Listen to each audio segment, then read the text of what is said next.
Hello friends. अभी तक हमने अलग अलग टॉपिक्स पे टच किया, जैसे कि कैसे अच्छा स्कोर किया जाए एग्ज़ाम में, रूटीन कैसे डेवलप किया जाए, अच्छी वर्ड पावर कैसे बिल्ड कर सकते हैं, उसका क्या इंपॉर्टेंस होता है। उसके अलावा हाल ही में हमने डिस्कस किया था कि एग्ज़ाम्स में एमसीक्यूज़ को कैसे टैकल करना है। फ्रेंड्स, आज हम देखते हैं कि एक अच्छा ऐसे या अच्छा निबंध कैसे लिखा जाए। निबंध लिखना एक अपने आप में एक आर्ट है। निबंध देने के पीछे टेस्टर का ये इंटेंशन होता है कि वो देखना चाहते हैं कि आप चीज़ों को कैसे कनेक्ट करते हैं, कैसे चीज़ों को बेटर तरीके से समझते हैं।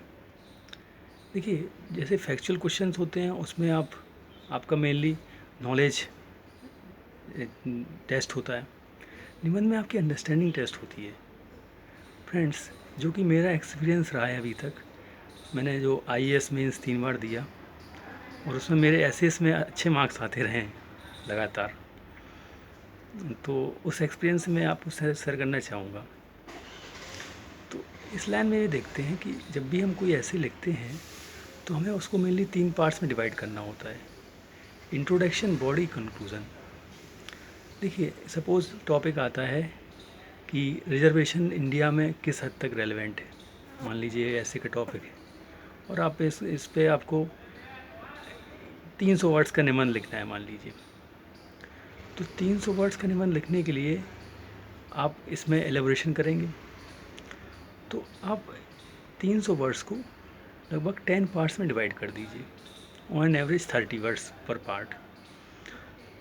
इन 10 पार्ट्स में हम क्या करते हैं, इन 10 पार्ट्स में 2 पार्ट आप रख देते हैं इंट्रोडक्शन को और 3 पार्ट आप रख देते हैं कंक्लूज़न को। बचे हुए 5 पार्ट जो होते हैं वो आपकी बॉडी के लिए होते हैं।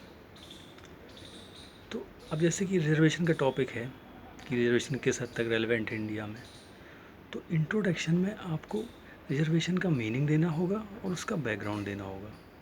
कब से शुरू हुआ और उसकी इंटेंशंस क्या थी रिजर्वेशन रखने की, ये चीज़ आपको इंट्रोडक्शन में देनी होगी, जो कि 2 पार्ट्स में कवर हो जाएगा लगभग 60 शब्दों में।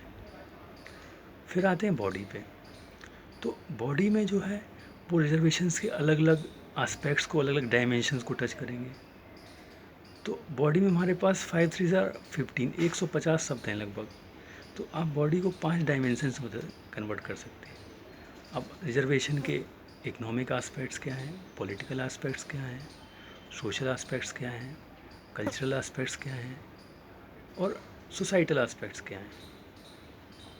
तो आपने 5 डायमेंशंस में डिवाइड कर दिया। आपके डायमेंशन अपने हिसाब से हो सकते हैं। आप उनको एज अ एक अलग तरीके से क्लासिफाई कर सकते हैं, जैसे कि impact on students, impact on teachers, impact on lower sections. किसी भी ऐसे में डायमेंशंस आप पे डिपेंड करते हैं। कोई हार्ड एंड फास्ट रूल नहीं होता है कि आप अपने ऐसे को कैसे कैटेगराइज करेंगे। देखिए, आप ये अखबार में जो आर्टिकल पढ़ते हैं वो भी एक ऐसे ही होता है और उसमें भी इसी तरह एलेब्रेशन होती है। चीज़ों को लॉजिकल तरीके से एक फ़्लो देना रहता है। आप जब ऐसे लिखते हैं तो उसमें एक कंटिन्यूटी होती है, एक फ़्लो होता है। हाँ दोस्तों, तो हाँ, ये आपका हो गया बॉडी। जो आखिरी पार्ट है वो है आपका कंक्लूज़न।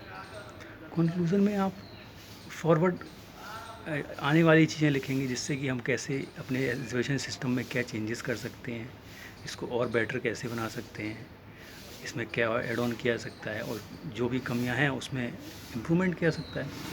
तो वो हमें अपने कंक्लूज़न में देना रहता है। और जो आपका आपका जो सुझाव है, आप इस पे पर्टिकुलरली क्या विचार रखते हैं, तो इन इन सब चीज़ों से मिलके आपका कंक्लूज़न बनेगा। तो आपका इस फॉर्मूला आईबीसी होता है: इंट्रोडक्शन, बॉडी और कंक्लूज़न। तो इस तरह हम ऐसे लिखते हैं। फर्दर कल हम इसमें और एलेबोरेट करेंगे। Thank you.